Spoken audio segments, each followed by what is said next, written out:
ड्रामे की शुरुआत में ग्रासलैंड दिखाया जाता है। नदी के सामने एक माउंटेन गर्ल बैठी होती है, उसका नाम गारफील्ड होता है। वो बैठे बैठे यही सोच रही होती है कि जब कोई कबूतर पिंजरे से बाहर निकलता है तो उसका फील कैसा होता है, क्योंकि मैं जब से पैदा हुई हूँ तब से मैं इस ग्रासलैंड में रहती आ रही हूँ और मुझे इसके बाहर की दुनिया देखने को ही नहीं मिली। मुझे यहाँ पर सिर्फ पहाड़ वगैरह ही देखने को मिलता है और बाकी बाहर की दुनिया कुछ भी नहीं।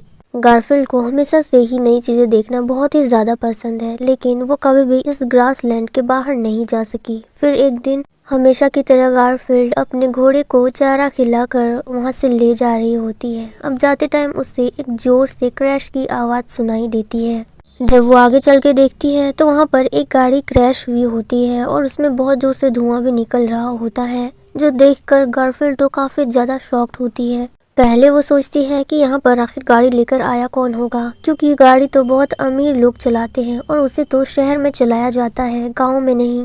फिर वो दौड़कर उस गाड़ी के पास जाती है ये देखने के लिए कि कहीं कोई उस गाड़ी के अंदर तो नहीं। फिर वो चिल्लाती है कि क्या कोई उसके अंदर है। फिर हमें आगे की सीट दिखाई जाती है, वहाँ पर एक लड़का जिसका नाम जाओ होता है वो वहीं पर बैठा होता है। अब जैसे ही वो दरवाज़ा खोलता है उसे बहुत जोर से चोट भी आई होती है। उसकी हालत इतनी ज़्यादा ख़राब होती है कि दरवाज़ा खोलते ही वो ज़मीन पर नीचे गिर जाता है और दर्द के मारे चिल्लाने लगता है और वो अपनी हेल्प करने के लिए कहता है। तभी वहाँ पर गारफील्ड दौड़ कर आती है, उसको पूछने लगती है कि तुम ठीक तो हो। गारफील्ड तो काफ़ी ज़्यादा परेशान हो जाती है। उससे तो पहले ये समझ नहीं आ रहा होता कि आखिर वो इसे घर लेकर भी कैसे जाएगी, क्योंकि वो जगह खाली होती है, वहाँ पर कोई भी नहीं होता, सिर्फ गारफील्ड और जाओ ही होता है। अब नेक्स्ट सीन हमें जाओ का दिखाया जाता है। वो घर के अंदर होता है, यानी कि गारफील्ड ने किसी से हेल्प मांगकर उसे अंदर ले आई। फिर जाओ को होश आता है। जब वो अपनी आंखें खोल के देखता है तो वो एक लकड़ी के घर पर होता है। जाओ काफ़ी ज़्यादा हैरान होता है ये सोचकर कि आखिर उसकी जान बचाई किसने होगी।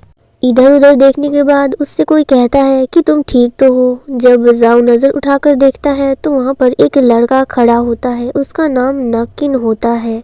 वो सिर्फ जाओ को ही देखे जा रहा होता है और ये पूरा माउंटेन प्लेस नाकिन का ही होता है। जाओ को काफ़ी ज़्यादा चोट लगी होती है। वो सोच रहा होता है कि जब मैं बेहोश हो रहा था तो मैंने वहाँ पर एक लड़की को देखा था, तो क्या इसने मेरी हेल्प की थी या फिर उस लड़की ने, और यहाँ रहना मेरे लिए सेफ भी है या नहीं, क्या मुझे यहाँ से चले जाना चाहिए या फिर इन लोगों पर भरोसा करना चाहिए। तभी हम लोग देखते हैं कि नागिन के पीछे गारफील्ड छुपी होती है। अब वो जाओ को देखकर मुस्कुराती है और पूछती है कि क्या तुम ठीक हो, तुम्हें अभी काफ़ी चोट आई है तो तुम्हें उठना नहीं चाहिए, तुम अभी आराम करो, तुम्हें यहाँ पर कोई भी डिस्टर्ब नहीं करेगा।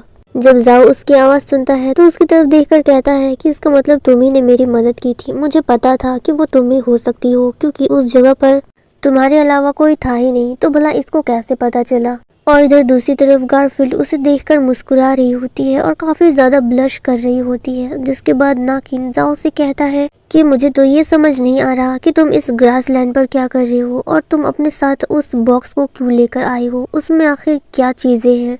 देखने में तो ये काफ़ी ज़्यादा अजीब लग रहा है, ये आखिर किस प्रकार का हथियार है, तुम इससे किस चीज़ों का शिकार करते हो, आखिर तुम इस दुनिया में काम क्या करते हो, क्या तुम कोई शिकारी हो। जिस पर जाओ कहता है कि मैं एक आउटडोर एडवेंचरस करता हूँ, मैं जगह जगह के एडवेंचरस पे जाते रहता हूँ और ये मेरी हॉबी है, मुझे ये बहुत ही ज़्यादा पसंद है।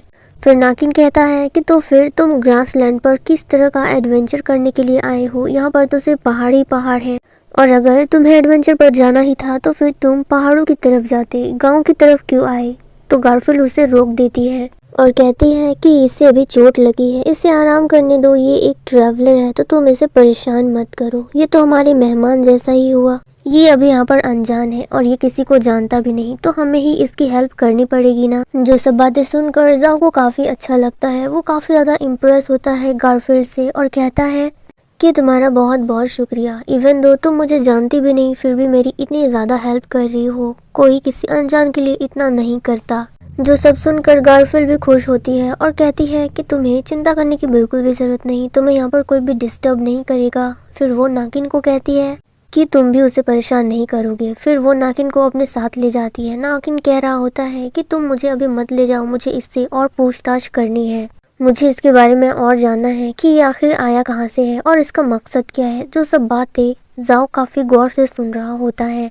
अब इधर हम लोग गारफील्ड को देखते हैं, वो नागिन को बाहर लेकर आती है। तो नागिन उससे कहने लगता है कि तुम मुझे वहाँ से ले क्यों आई, मुझे अभी उससे और पूछना था, हमें उसके बारे में पता ही क्या है कि हम इसको अपने घर पर रखें। तो गारफील्ड कहती है कि तुमने देखा नहीं कि उसे कितनी ज़्यादा चोट लगी है, और उसने कहा तो था कि वो हर जगह पर एडवेंचरस करने के लिए जाते रहता है और उसे यहाँ के बारे में कुछ पता भी नहीं। अगर वो यहाँ पर रहेगा तो यहाँ के बारे में कुछ सीखेगा। वो कितना ज़्यादा हैंडसम है, और क्या तुमने देखा नहीं उसका चेहरा कितना ज़्यादा मुलायम है, मुझसे भी ज़्यादा। मैं 25 ईयर की थी तभी मेरे चेहरे पर पिंपल्स आने शुरू हो गए थे, और उसके दाग अभी भी मेरे चेहरे पर हैं। तो तुम क्या चाहते हो कि मैं पूरी ज़िंदगी ऐसे ही बिता दूँ? अभी मैं 28 ईयर की होने वाली हूँ और अभी तक मेरी शादी नहीं हुई है। क्या तुम्हें ये सब कुछ अच्छा लगता है? ये सब बिल्कुल भी शोभा नहीं देता। मुझे भी एक अच्छा लड़का देखकर शादी कर लेनी चाहिए, और शादी करने के लिए जाओ ही ठीक रहेगा, क्योंकि वो इतना ज़्यादा हैंडसम भी है और इतना ज़्यादा क्यूट भी दिखता है।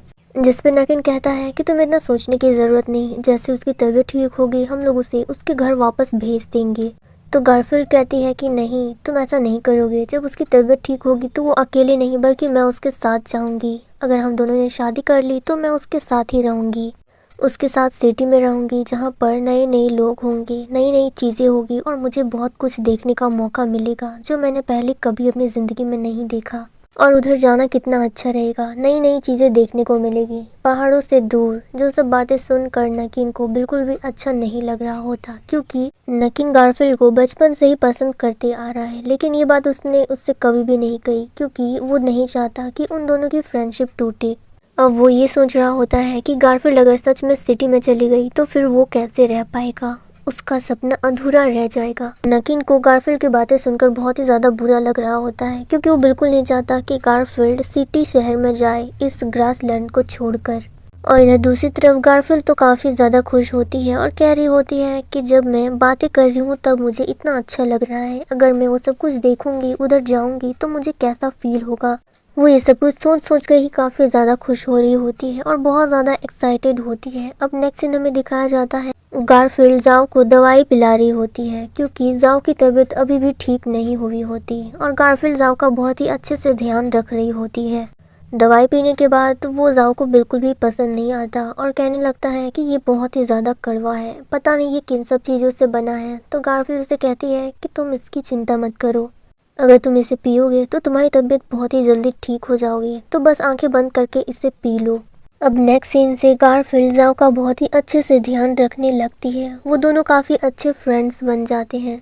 गारफील्ड अपनी पूरी कोशिश करती है कि वो किसी तरह से जाओ का दिल जीत सके, और दूसरी तरफ जाओ भी काफ़ी ज़्यादा इम्प्रेस नज़र आ रहा होता है गारफील्ड की हेल्प और केयर की वजह से। अब रात का समय होता है तो गारफील्ड तारों को देख रही होती है। आसमान में बहुत सारे तारे होते हैं। जब वो उन तारों को देख रही होती है तो जाओ की नज़र गारफील्ड पर जाती है। गारफील्ड तारों को देख रही होती है जो बहुत ही ज़्यादा खूबसूरत दिख रहे होते हैं, पर जाओ सिर्फ गारफील्ड को ही देख रहा होता है। देखने से ऐसा लग रहा होता है कि जाओ भी गारफील्ड पर इंटरेस्ट ले रहा है, जिसके बाद वो भी उन तारों को देखने लगता है। अब नेक्स्ट सीन हमें दिखाया जाता है गारफील्ड ने स्वीट पोटैटो को पकाया होता है। अब वो उसे तोड़कर जाओ को ट्राई करने के लिए कहती है। वो जाओ से कहती है कि तुम इसे ट्राई करके देखो, तुम्हें ये बहुत अच्छा लगेगा, मैंने तो तुम्हारी लिस्ट को छुड़ा भी दिया है। जिसके बाद जाओ उसे ट्राई करके देखता है तो उसे काफ़ी ज़्यादा पसंद आता है। गारफील्ड भी वो स्वीट पोटैटो खा रही होती है, जिसके बाद जाओ कहता है कि ये तो सच में बहुत ही ज़्यादा टेस्टी है, और तुम्हें पता है कि इससे पहले मैंने कभी इसे ट्राई नहीं किया, क्योंकि शहर में ये सब कुछ मिलता तो है लेकिन मैं सब खाता नहीं, क्योंकि मेरा खाने का रूटीन बहुत ही ज़्यादा अलग है। अब वो दोनों स्वीट पोटैटो खा ही रहे होते हैं, तभी वहाँ पर नकीन आता है। गारफील्ड और जाओ दोनों को एक साथ देखकर नकीन को काफ़ी ज़्यादा जेलसी फील हो रही होती है, जिसके बाद वो जाओ से कहता है कि तुम वापस कब जा रहे हो, तुम्हारी तबीयत तो ऑलमोस्ट ठीक हो गई है, तो क्या तुम्हें लेने के लिए यहाँ पर लोग आएंगे या फिर तुम अपने आप जाओगे?